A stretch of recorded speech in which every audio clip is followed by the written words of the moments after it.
Greetings all, and welcome to this live channeling of the Council of 12. I'm Evalena Rose, and I love offering these audiences with spirit. So please put aside everything and settle in. There's a lot of healing energy that comes through. The Council of 12 are ascended masters and goddess archetypes who've worked with this planet from its inception. They call in your guides, your healing angels, so you may have an experience of your own while we're doing this that's very worth giving your full attention to. And the energy is the same whether you're listening to the recording or live, because that's how the council plans it to be. So deep breath, allow yourself to center. Flow right into your grounding, arriving in the core of your body. I ask the angels and archangels, please create for us a crystalline temple of radiant energy, crystalline temple of light around each person who's part of this and around Evalena. I ask that you clear and cleanse all energies not of the light from around any of us, and weave for each of us a chrysalis of radiance filled with the rays and vibrations that's needed by each person for their life, their love, and their happiness. And I invoke the divine to encompass us in so much radiant light that only beings serving the heart of love, light, and truth may participate in any way. Highest truth and deepest guidance is received. I call in the Council of 12, most especially Babaji, Mahavatar Babaji, to speak with you today about spiritual bliss.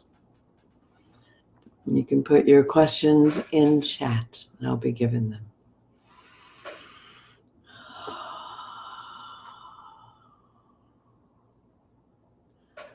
Greetings, dear ones. We greet you, we bless you. We're blessed by your willingness to allow us to sit with you today and to activate your own highest vibratory patterns so that you may know what your spirit knows, what your soul knows about the bliss that comes from feeling your union with the divine. So when we speak of spiritual bliss, it's not a spiritual bypass. A spiritual bypass is, I don't want to feel what's going on here, and I don't want to deal with my life. I'll meditate, I'll go into the light, everything's perfect, everything's fine, and ignores the lessons that life brings you. When we speak of spiritual bliss, we start with groundedness. So breathe fully into your body. You might release your old grounding, start fresh. Everyone's changing so fast, it's good to renew your grounding every few days. So letting go of the old, letting the angels, if you wish, help create new roots deep into the planet. And breathe into that grounding.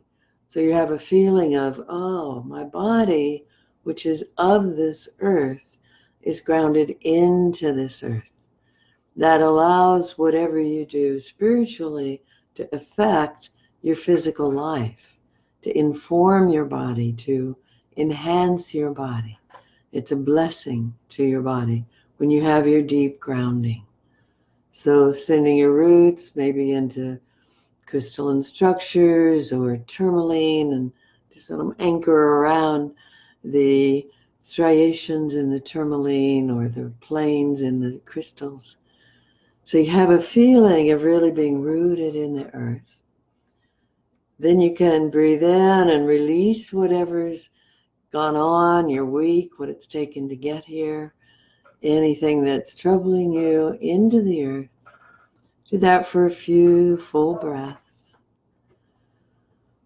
That full breath that is so full that the diaphragm extends. You feel the lower lungs, the upper lungs, and you pause at the top Then you allow it to slowly empty from the top all the way out. Pause at the bottom. That itself is a support for more bliss, more happiness in your world. So once you've released for 3 or 4 breaths, then you breathe up the earth energy. It loves coming up and nurturing you. When you let it spiral up your core, it actually feeds and nourishes the chakra system. It activates your life force, contributes to it, and allows you to live on that life force that's part of your energetic being, of your spiritual self. You know, it's easy to feel that what's going on in the world drags me down. It's too much, it's too painful, it's too hard. And it is, if that's where you put your focus. Occasionally, at least, let the world be. Perhaps release it out of your field.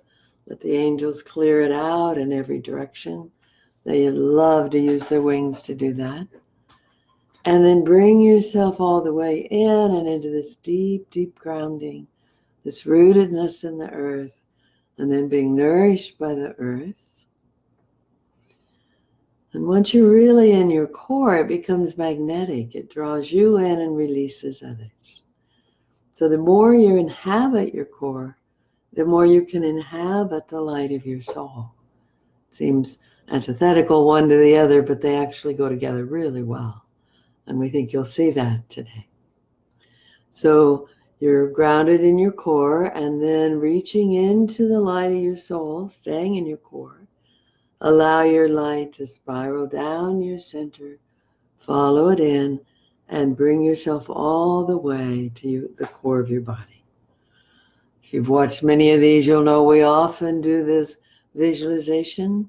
We love it so much. It's a free video on evalenarose.com, like a 5 or 6 minute grounding and manifesting visual or visualization that's on that website, evalenarose.com. So now you've got your connection to earth, you've got your connection to your light, and you're in your center. So being in spiritual bliss is not a there to go to. It's not a destination. It's a way of life. It's a matter of where you put your focus. So probably all of you have had the experience of walking where there's beautiful flowers and seeing, oh, that special rose or lily, and you breathe it in. Remember that. Just let your body have a body memory of breathing in a beautiful scent from a flower. And you might notice, at least for the time you're taking in that aroma, you're in now. And there's just you and the flower. And all the stuff in your body or your psyche that usually claims your attention doesn't have your attention. Your attention is on the aroma, the beauty, the presence, this moment. And that's a little taste of spiritual bliss. So you just string those tastes together as much as you can. Would you put on more air conditioning? Mm-hmm. So when you touch in with life, you can look at what's wrong or you can look at what's right. Spiritual bypass is, I only see what's right, I don't see anything else. But the way to spiritual bliss is you watch the thoughts, and here's a thought that could feel bad. You're at a gathering and you're noticing how no one's talking to you, and you let your voices start in about, no one likes me, I'm not visible, da-da-da. Makes you feel pretty bad. Before long, you want to be out of there. Or you could choose your thought. You can choose a thought of, I'm being drawn to the people I most need to meet here. They're being drawn to me, and I am wonderfully matched, easily noticed, and cared for in this gathering. you start looking with different eyes. So the one is more third dimension, pulls you down. The other's looking into the fourth dimension for what do I want instead. So you're calling upon your intuitive mind to begin to feed you new thoughts and to allow you to outpicture something different than what your voices are talking to you about. When you do that, you probably notice that people start noticing you. They start taking note and maybe wanting to come closer to you. But you're also in a different place. When you imagine what you want, you're more available to see with the eyes of the heart chakra. So the way to spiritual bliss, the quickest path, is come into your heart and look through the eyes of your heart. How does your heart want to see this situation? Or what does your heart notice? You might notice there's some other uncomfortable people, and you go up to them and they happen to be the right people to connect. Or your heart might notice that these two people in front of you are having a fun conversation, and it might invite you to go and just spread your love. Before long, you're included in it because you approach gently and you add to the situation rather than waiting your turn. It's so fascinating that the nature of your experience is constantly see if we'll try that again. The nature of your experience is constantly determined by the way your mind perceives it. And quantum science actually has proven this, that if the mind expects to see particles, it sees particles. If it expects to see waves, it sees waves in the very same data. So life presents what you plan on it presenting to you. So we're not saying that every moment you can think positive thoughts and be in bliss. It's that you have the capacity to have deep choices about how you perceive the world and how the world perceives you. So just imagine that you're looking out at a group of people and someone's really in their heart and they're smiling because they're in their heart and they're feeling that I could bring love here. I could bring love. Whatever else happens, I could bring love here. And someone else is in their mind judging and, oh my God, I'm not, and they're not, and da-da-da, no one here, and all of those negatives. Which one would you approach? Which one would you want to stand next to? So it isn't always what you say. It's not always about the smile on your face. It is about how you choose to hold yourself inside. So if you're holding yourself as, I'm a child of the divine, and I may have these things going on I'm not liking right now, and yet certain moments I remember I'm a child of the divine. And when I remember, life feels better. So that you're responsible for the way your mind constructs your reality. It's going to construct it anyway. You might as well have some choice in the matter. And you may find that when you shift to imagining what you want instead of what you don't want, life improves. And maybe you have a moment of spiritual bliss, and then maybe life takes over. Okay, create more moments and more moments and more moments. And then there's a point where those moments start to string together. And you start to think, wow, I've had a really good afternoon.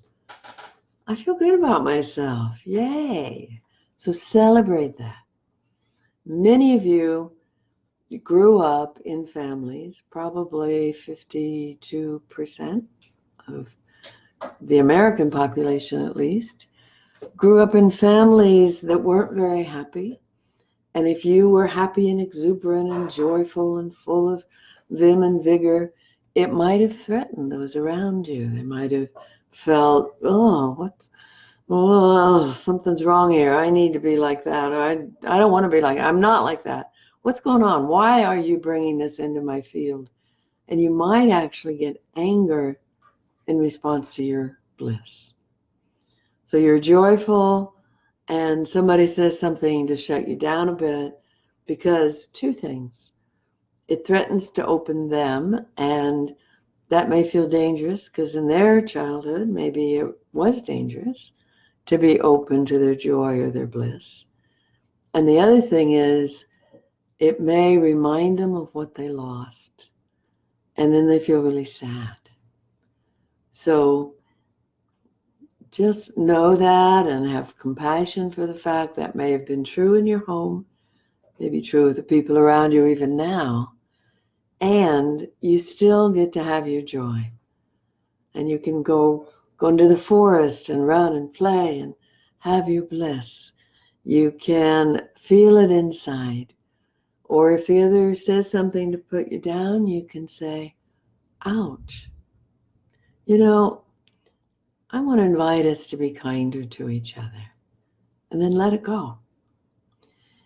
Whether their words bring you down or not depends on whether you take them in or not. So we've done a lot of work. We have 6 90-minute classes about living as an empath with all the skills and tools to keep from taking in what you don't want to take in. If you put your email in Messenger, we'll send you a link to those classes.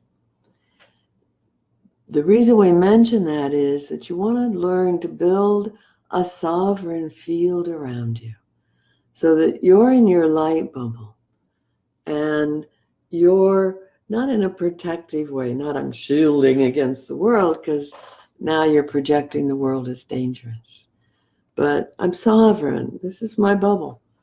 And I see that your comment could not feel good. I'm not going to take it in. It's out there. It's about you. Someone wrote in one of the empath Facebook groups, what do you say when people say you're too sensitive, which most of us have heard. And there were fabulous comments, like some say, thank you, I appreciate that. And some say, it's one of my superpowers.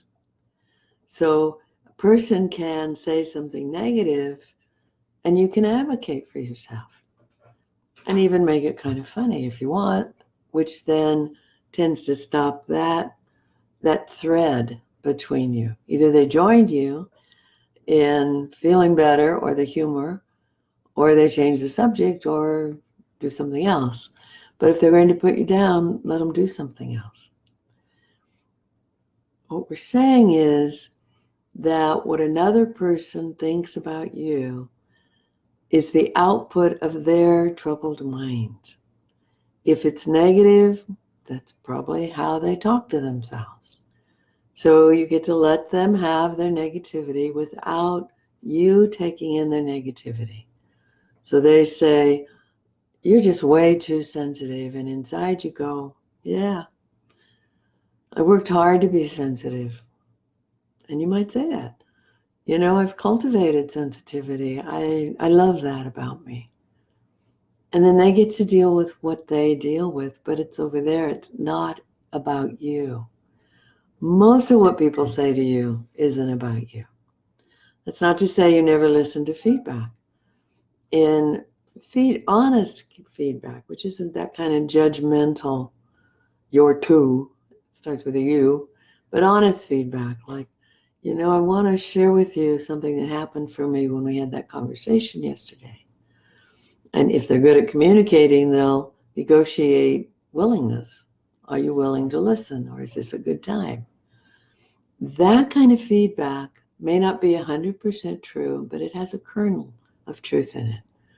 So heart-given feedback or consciously thought through feedback, always look for the kernel of truth. It's easy to get defensive, but that's because you're somehow in all or nothing thinking, that it's got to be all wrong or all right. And if it's all right, then I'm wrong. Somebody's wrong, somebody's right. That's the reptilian brain. That's the midbrain first response. Just let it pass. Take a breath. And about the space of a full, long breath, your intuitive mind will begin to think of the nuances in what's being said. You count to 10 while you're listening and breathe. Your intuitive mind can look at it and go, you know, there's a piece of what you said that I will take to heart. And I think it points to something in me, and I appreciate you telling me. And then you can let the rest go. Or maybe examine it later, but you don't have to allow another's opinion of you to change your opinion while it can inform your introspection. Funny thing about introspection, when you take something like that in and you really look at it and you get what's going on without recrimination to yourself, without shame or blame, you just use it as information for change, which is one of the uses of feedback. One is to shame, the other is information for change. So when you use it for information for change and you make a shift, often that feeds the next experience of bliss, of spiritual opening. It's like, oh, wow, thank you. I can let that go. More room for me. And spiritual bliss, a lot of times, is making room for who you really are. If you could get back to, I am as I am, I love myself as I am, I'm meant to be exactly as I'm created, with all my nuances and idiosyncrasies and whatever's going on. I accept myself exactly as I am, and I love myself. That's the groundwork for more and more of those moments of spiritual bliss. And they all happen in now. When you get in now, the concerns of the world fall away.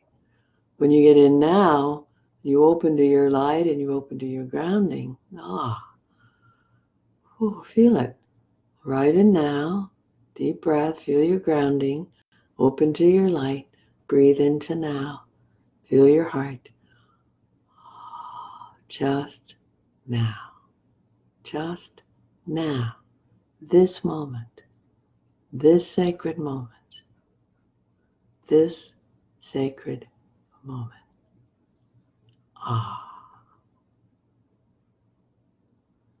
So a state of bliss is that close. Ground, bring in your light, center in your core, come into your heart, arrive in now, breathe, and be. That's it. That's the formula. It's very simple. Remembering to do it is the challenging part. And remembering that you get to decide where you put your focus. We have a couple questions. We would love more, so please type your questions in the chat box. So, Shauna, how can I maintain spiritual bliss while dealing with chronic illness? We're not sure anyone maintains spiritual bliss. Well, that's not true. If you got to spend all day meditating, if you were in a silent retreat, you might stay there, although often the ego comes up when you get really silent. We don't think it's about maintaining. It's about continuing to activate that state of spiritual bliss. It's challenging with chronic illness. And it supports the healing of chronic illness to have those moments of spiritual bliss, even a nanosecond of, Ah, ground, breathe, call in my light, come into my core. Now, now, ah, ah. Just that moment, it's a pattern interrupt. So chronic illness, and we aren't sure what you're dealing with, but we can say in a general way for everyone that chronic illness almost always has multiple causes. So there's the physical cause that you have to work on in that way. There's often an emotional component. So if you take time to go in and get still and then ask, what's going on emotionally under this illness? What do I need to give myself I'm not? Or where can I forgive myself that I haven't yet? What is at the heart of this ailment? And you look at where the illness is. What does it affect? What organ system? What part of your physiology does it affect? And then look at all the metaphors for that. So if it's heart, do I have a broken heart? Or have I closed my heart off to myself? And how can I bring light in and heal that heart? If it's the gut, what am I not assimilating in my life? What am I not eliminating in my life? Or how am I not relating to my lower chakras in a way that allows them also to be sacred? So often when there's ailments of the digestive tract, there's a sense of, I hurt so much I want to eat whatever I want to eat, when the opposite is closer to spiritual bliss, which is to really work with what foods are easy for your body to digest and what foods feed the gut biome, what foods allow your body to be in the most healing relationship with you, and you make that a study. Evalena has a nice email about the gut biota, the wonderful environment of viruses and bacteria and other critters that do your digestion and assimilation of hormones for you, and 1,000 other functions. If you want her to send it, put your email address in Messenger and we'll send it. So when you come into right relationship with whatever part of your body is creating illness, then you're able to begin to partner with your body, with your immune system. You want to let go of the sense of, my body's failing me and I have to fight to get well. And you go, okay, body, we need to find a way of functioning together more completely. Tell me what's actually going on underneath this and what do you need? And then you study that. There's so much on the internet now in functional medicine that can be the answers you need for most ailments. You put in your illness and alternative treatments or alternative methods and see what you find. So you make a study of coming into a deeper relationship with your body. Doesn't mean you always heal it. The earth plane is a tough school, you may have noticed. And most souls choose at some point to have these seemingly unresolvable challenges.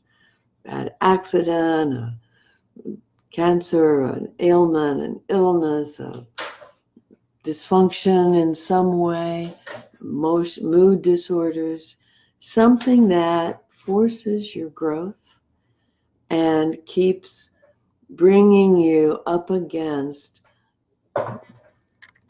am I a spiritual being or am I just physical? And can I bring in the resources spiritually? Even if I can't get over this, can I transmute my experience of it so that I still enjoy life, even if there's pain in my body, even if there's times that I'm laid out flat. But when I'm laid out flat, can I bring in my light body? Can I allow the light of spirit to do work with me? Sometimes, sometimes not. But enjoy the times you can. So you're looking for moments of bliss and moments of spiritual success rather than trying to achieve it and maintain it, because that's an impossible goal. Even our most blissful humans that we work with will have their bad days. And then you just do a lot of forgiveness. You might look up the Ho'onoponopono, the Hawaiian forgiveness prayer, and use that as a way of bringing forgiveness to yourself. Also, Matt Kahn has, Kahn, has fabulous videos on radical self-forgiveness. Because when you come into that state of forgiveness with yourself, there's room for bliss. Donna, is it possible to be in spiritual bliss and still be involved in activism? I do my best to merge the two so I can bring the spiritual to the way I create graphics, but it's a struggle at times not to be thrown off track. Yes, welcome to the third dimension. It's entirely possible to experience spiritual bliss and still enjoy activism. The spiritually exalted way to do activism is to know that you're serving something bigger than you in your graphics, in your signs, in your marches, in your emails, whatever you do. That you're serving something bigger than you and you're contributing to a vastness that becomes a groundswell of change. And so if you have your focus on this, the vastness of the efforts of everyone involved, then it's easier to feel your spirit coming through you in the activity. The way you do the opposite is you go, oh, what I do can't matter, there aren't enough of us, I don't see where I'm having any effect. But if it's a matter of, that long time ago people spoke about the 100th monkey, that when the right number wake up, everyone wakes up. Well, we're past the 100th monkey. There's a groundswell of change occurring on the planet that's gathering momentum. And when you add your joy, when you add your prayers, when you add your energy, you do your graphics, you're contributing to that groundswell of change. And while you're doing it, you can be thinking, you can be praying, may whatever I'm doing here be multiplied 1,000-fold. May millions of people benefit from the changes we're bringing about through this activism.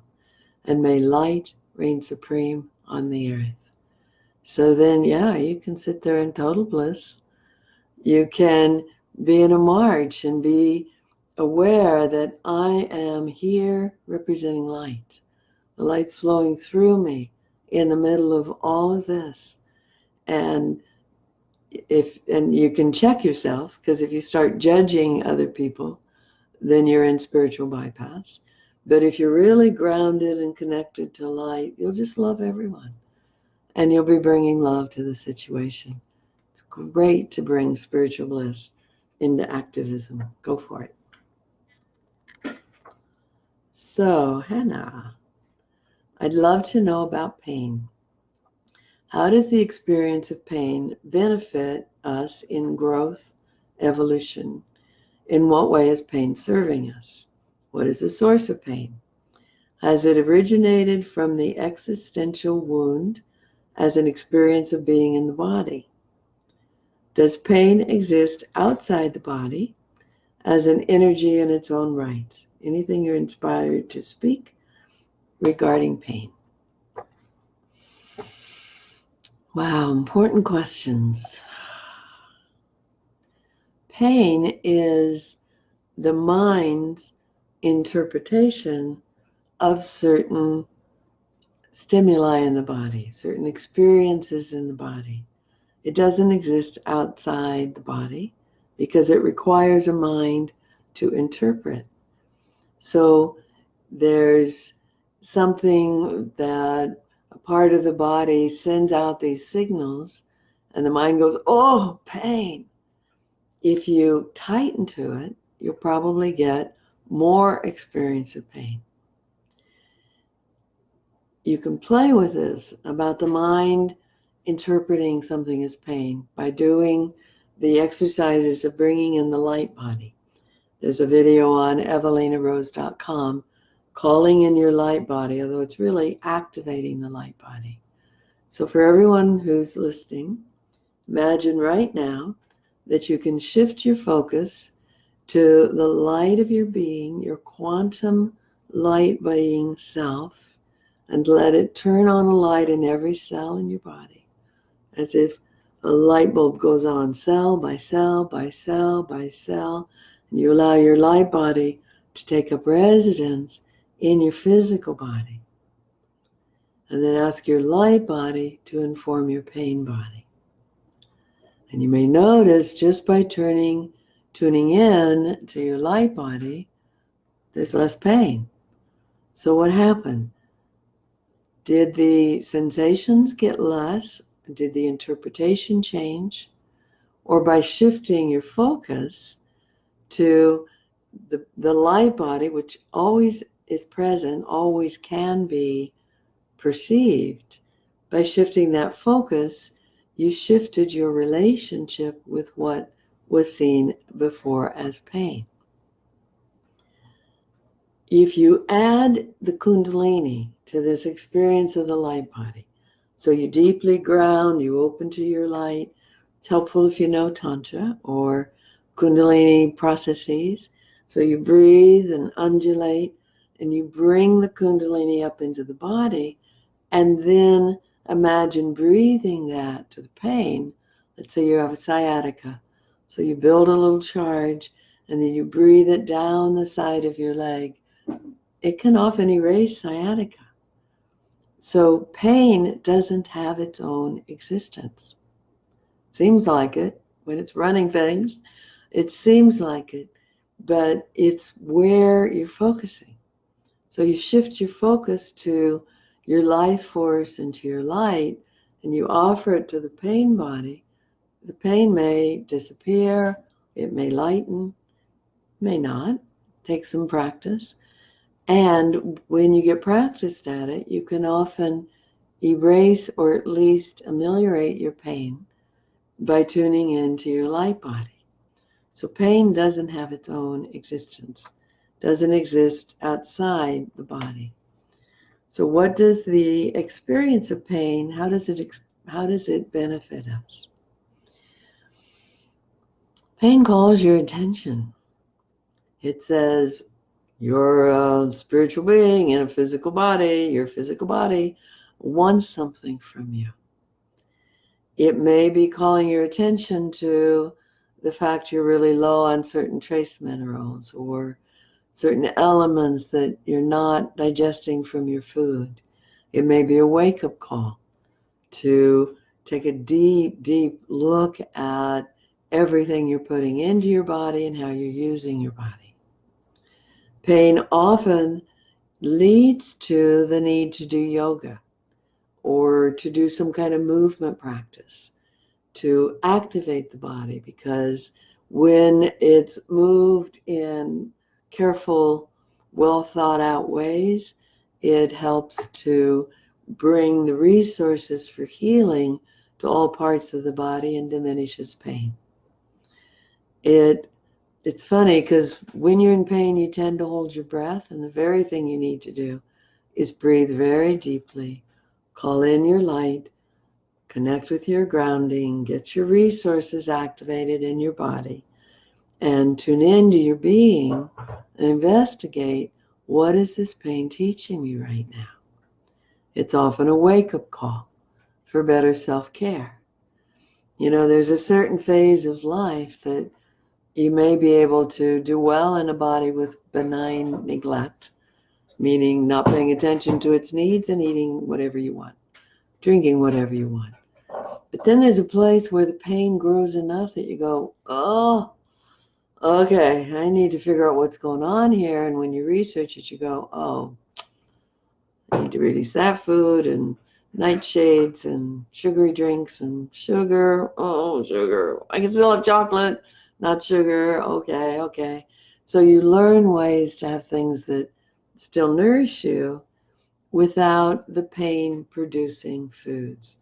The heavy carbs, heavy starches, nightshades, wheat, gluten, and dairy for some people. It allows you to come into a more co-creative, collaborative relationship with your physical vessel. It gives you more compassion for other people. It might be a signal of how you've been using your body, worked up till now, but now we need to shift the way we exercise or the way that we work so that there's more kindness to the body. Pain guides us in our lessons, but it's not the enemy. We love what's happening in functional medicine, the newest branches of medicine, because they're doctors who go, let's forget about diagnosis and treatment. Let's work on high-level wellness. What keeps people well? What works with these physical bodies so they function well way into people's 70s, 80s, 90s, 100s, who knows how long. So there are many docuseries out now. There's almost a new one every week or two by I Thrive Network and others that are about how to create high-level functioning in these bodies. Some are about stem cells that can greatly reduce pain, and others are about foods, nutrition, gut biota, on they go. So when you learn these things and you come into a collaborative, cooperative relationship with your body, you'll probably find that your pain is much less. So you're also asking, what's the source of pain? Well, it could be physical. It could be the way you're using your body or mistreating it through food and substances. It could be emotional, that there's unresolved grief, sadness, or anger, and it's getting stored in your cells. Anger is often really stiffness, and then you go exercise and you get sprains and strains because your anger has made your body tight. Actually, repressing your anger has made your body tight. It could be spiritual. Pain can come from being out of alignment with your being. It can come from unresolved issues from other lifetimes, bleeding through to this lifetime. When you resolve what's going on there, often you release the pain here. It can be energetic, maybe that other people's energy is in your space, and when you clear them out, there's a whole lot less pain here. The empath videos are good for that. It can be mental. It can be that you're up here all the time and listening to negativity so much that your body is shutting down and closing off like it did when you were being criticized as a child. And when you shift how you use your mind, when you shift into from critical parent to nurturing parent, the body might open up and there may be less pain. And then when you really nurture your body, there may be less pain. So you can use it as a guide to where your lessons are. We see each person's childhood, the trauma you go through, everything that's happened to you has set your curriculum for this life because it's a schoolroom.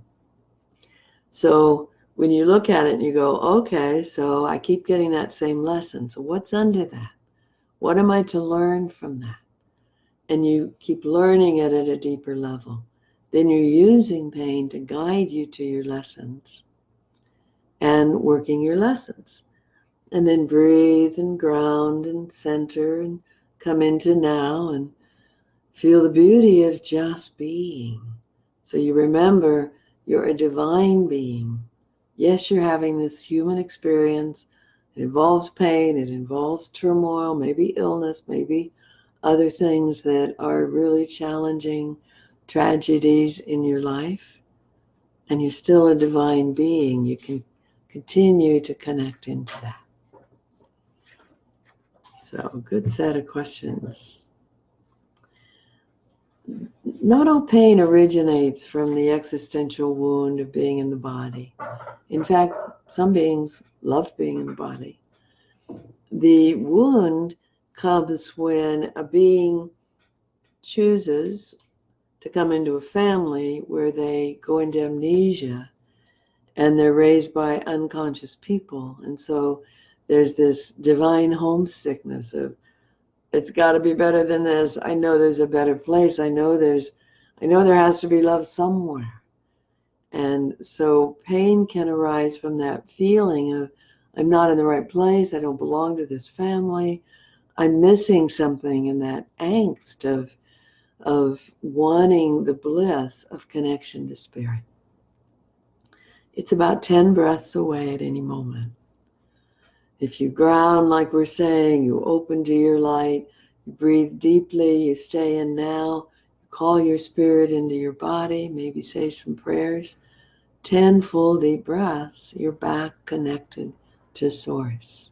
Do it often. It really helps with that source of pain, to keep remembering who you are. And then take yourself dancing and dance with the divine. One of the best, easiest ways for some people to get into spiritual bliss is to do ecstatic dancing, where you do your own dance, and it's being guided with music that takes you on a journey through a wave. That can do it. Other kinds of dancing that allow you to really be centered. And then you tune in and you use the opportunity of the music to elevate your consciousness beyond normal consciousness. So pain is in the third dimension. When you open to higher experiences of your own being, you open into this 1,000-petal lotus flower and even the chakra above that. When you tune in here, it helps to raise your consciousness to the fourth dimension. Pain doesn't exist on the fourth. It's kind of like, oh yeah, I can tell it's there. Doesn't bother me. Oh well. It isn't capturing your attention like it does when you're in these darker thoughts on the third dimension. And then if you really elevate your consciousness, you tone or sing or do kirtan or something that takes you all the way up into these chakras beyond, into fifth dimension, you'll have no pain. And you can be still grounded, but in fifth dimension with no pain. When you come back, your body's got a new experience. The pain isn't running things. It can shift it. So do that often. So that seems to answer your questions. Good. So we have about 11 more minutes. Alana? What's his name? Aliona. It's a pretty name.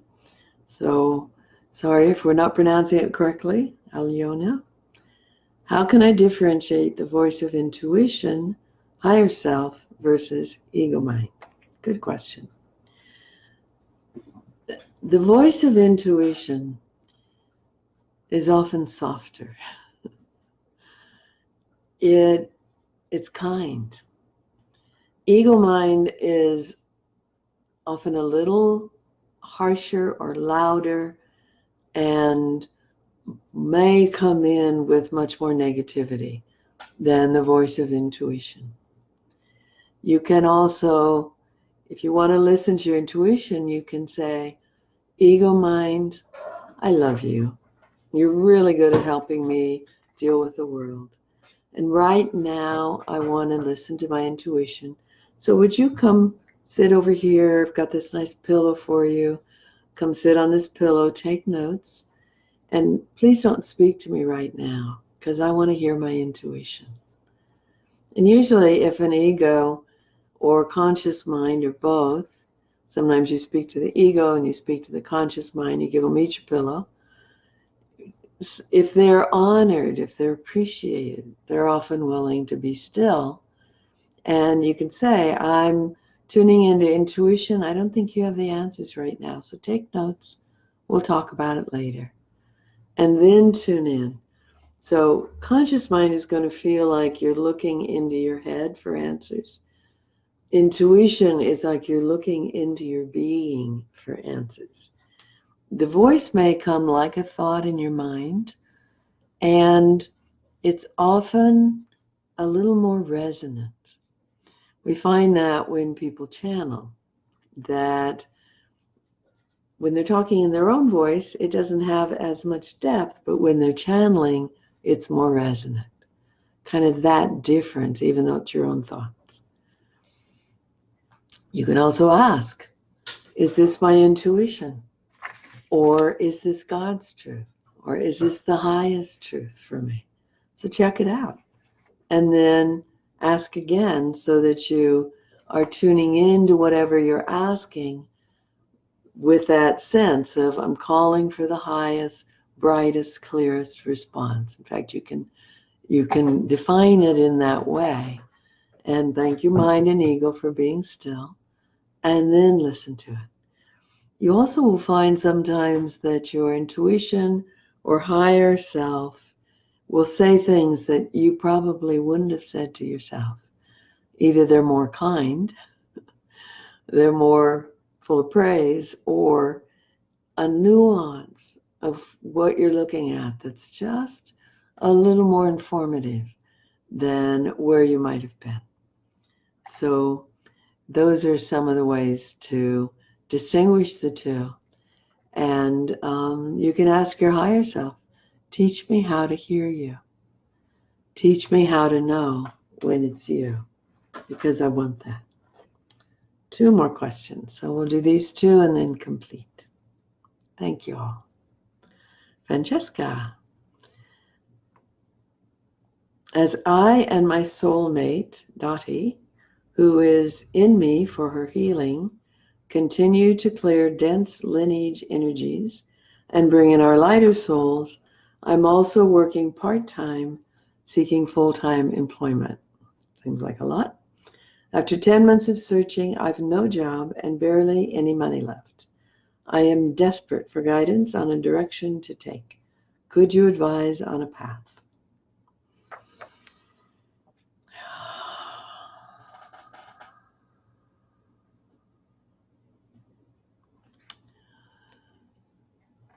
This might be a question better in a private session because it feels very complex to look at all that's going on with you. So we'll do our best here.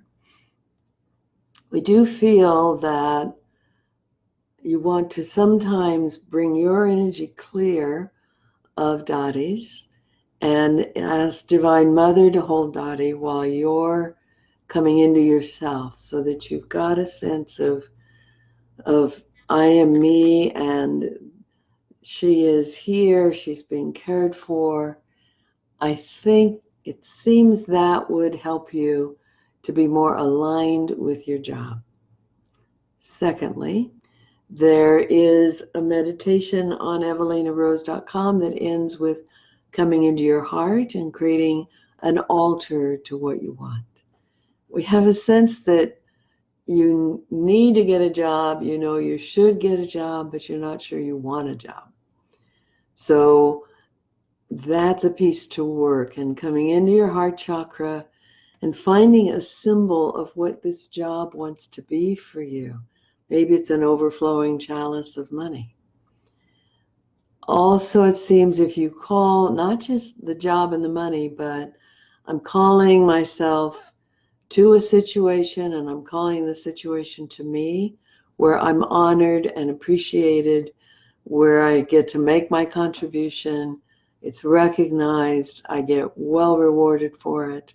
And I love being there because it's so much easier to draw something to you that you love being in than something that you just tolerate. You're kind of past where you can take a job that you tolerate. So perhaps you work with your beliefs. Do some journaling around what in me is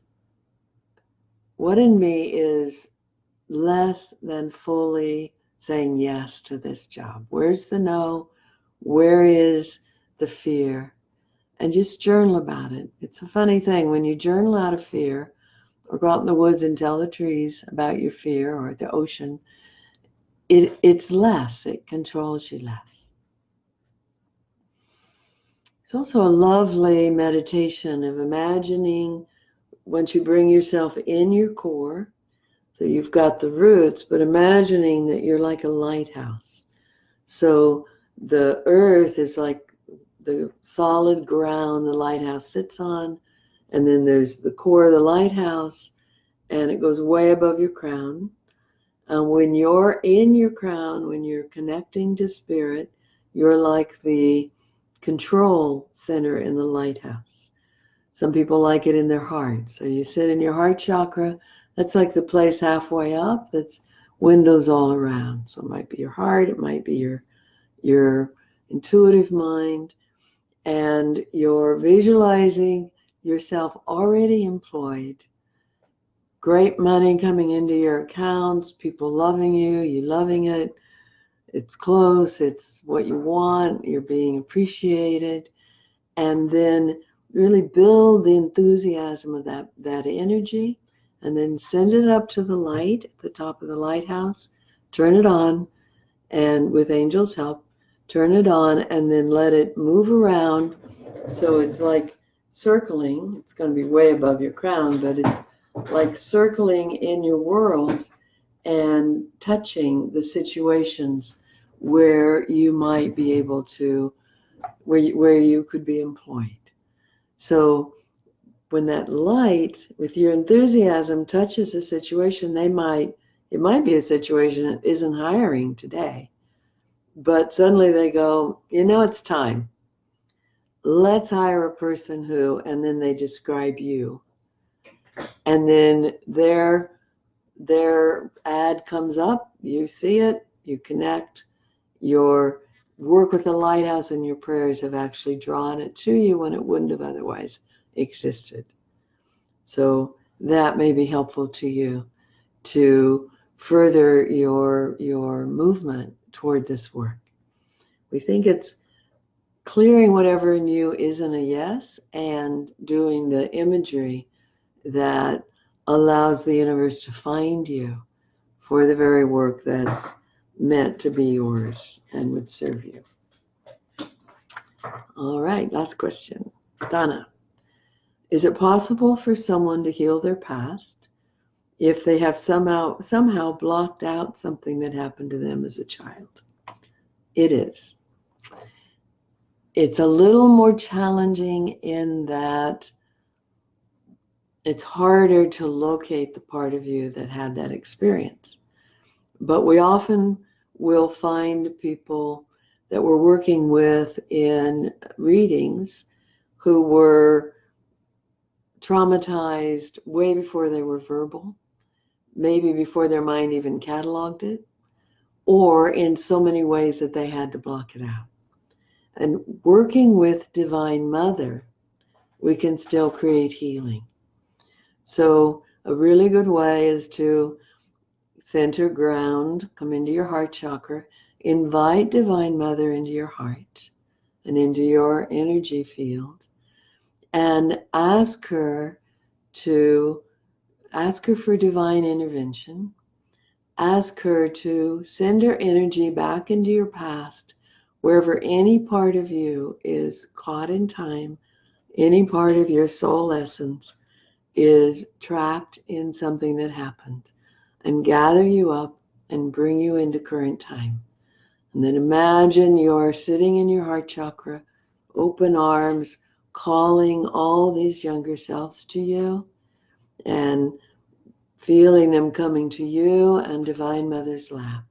And she can send her energy back into your past. She can gather up parts of you, parts of your soul essence that are caught in the experiences of your past. So you want to spend some time with her and just gather me up, Divine Mother, recreate me whole. Recreate me in thy image. We think of her heart as this big heart chakra womb. Her heart is vast. So you and all your parts and pieces can sit in her heart chakra. So you gather up the children that you know inside, any ages of you that you know, and then ask her to bring all the rest of you into current time. And over time, that happens. So in a way, you don't have to heal the past. You only have to heal the past if your soul essence is caught in the past to get your soul essence free. If you bring your soul essence to current time, to the sacredness of this moment, this now, then the past can take care of itself. It no longer affects you. So it's really more soul retrieval than healing the past. So on this website we keep mentioning, there is an article among the 49 articles there on soul retrieval that will help you understand more of what we're speaking about in calling in the parts of yourself from the past.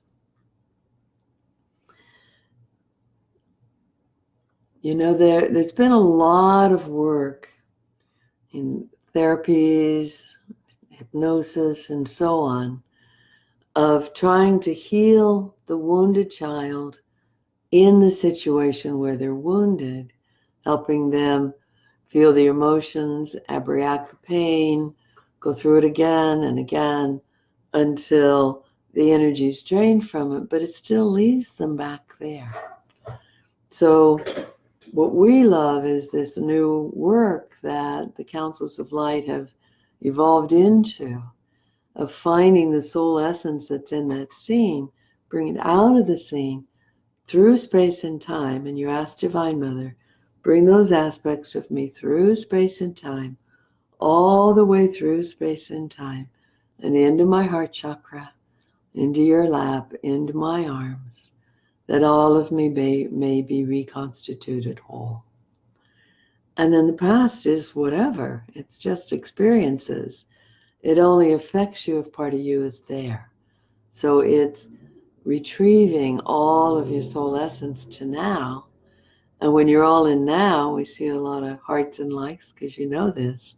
When you're in now, then you're available for spiritual bliss. So it's a little different nuance about healing that imagines that your wholeness can be recreated, that whatever's happened to you in this lifetime, even other lifetimes, you can gather your essence out of those experiences and become whole. You learn the lessons from the experiences, but you don't have to allow them to continue to determine you. So another piece about spiritual bliss is you release your stories. You let go of those stories of, I am a certain kind of person, or I don't do that because such and such happened to me, or I'm still recovering from such and such. Well, your soul isn't recovering, your soul is whole. The more you tune into and align with your soul, the more you know your wholeness. And then you're bringing the rest of you to that wholeness. So very often when we work with people, we invite them into their wisdom self and really get that anchored inside. And then we bring the wounded aspects to the wisdom self who can love them, nurture them, and help them realize it's over. You're safe now. But the safest place for any wounded part of you is in your current time, not the past time, but your current time. So Divine Mother can bring any part of you through space and time into now, and then you state the date. And that makes a difference. You're less determined by the past. The pain of the past is less active in you, less evident in you. And you may find that by doing this, by retrieving the parts of your soul that are caught in the morass of other times, your chronic illness or your chronic pain becomes less and less, because it isn't from now, it's from what happened to you. But what happened to you doesn't have to be here now. And your bliss wants you, what you consider your consciousness, to keep coming into now. So we support you in having moments and moments and more moments of bliss, and know that it's not a place to go to. It's not a place to maintain. It's a state of consciousness that you shift into, and even if it's only a moment, enjoy the moment. No recriminations, because it's only a moment, because next time it might be 2 moments, and then it might be 3, and then they might start linking together. And then it becomes a way of life. And then you fall off the wagon and things happen and you're angry and you're yelling at customer service or whatever. But you can come back to it again and again, and it doesn't matter how many times you lose it. Just come back one more time. One more time. Just focus on that one more time. And you'll begin to accumulate experiences of being at one with your true nature. We love you immensely. We bless you and honor you. We will be creating some experiences in Asheville, North Carolina, called Sitting with the Divine. Sunday afternoon, September 15th is the first one. And there may be more, and who knows, we may do more online. We'll see. We love Facebook Live. We love live channeling on YouTube. And more to come. So you can let us know what you like and what would be of value to you through Messenger or here on chat, so that we can continue to serve you, because the radiant beings of light, the service guides, love to work with you. Keep us busy. Keep asking. Let us be a part of your life. You'll have more bliss if you allow more spirit in your world. And it's free. It's available every moment. It's just a prayer, a breath, a request away. So we love you immensely. We bless you. We honor you. Thank you so much to all your guides, all the beings of light who've assisted us in the councils of light. Thank you, Evalena.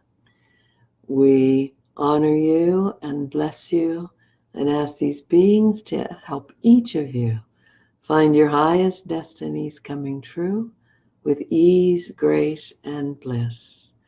And may you find that more and more you experience yourself in the higher dimensions where there's more joy and more happiness just by nature of your being. Blessed be.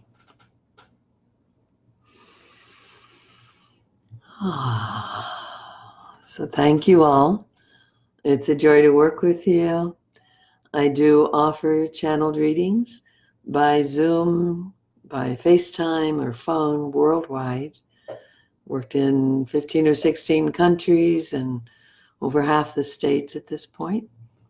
And we also do in person Codes for New Humanity, which are these amazing bodywork experiences with 30 or 40 beings of light helping to activate all your chakras, including the 7 above the crown.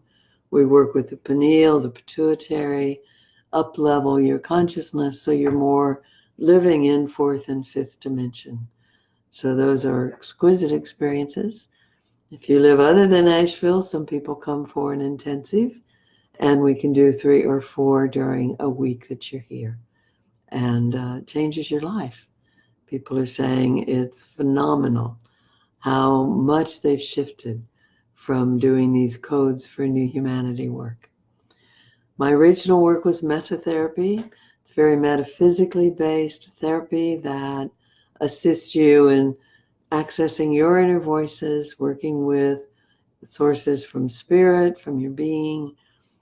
With that and channeling, we clear past lives, we do soul retrieval, we help you reconstitute your whole self so that you're living from your core and from your internal sense of power. Lots of resources on evalenarose.com, and I think all of my Facebook Live videos are on YouTube and on Facebook archived, so enjoy. On Facebook, it's Evalena Rose, The Alchemy of Love. On YouTube, it's my name. Blessings to you. May you find spiritual bliss becomes more and more your way of life. Blessed be.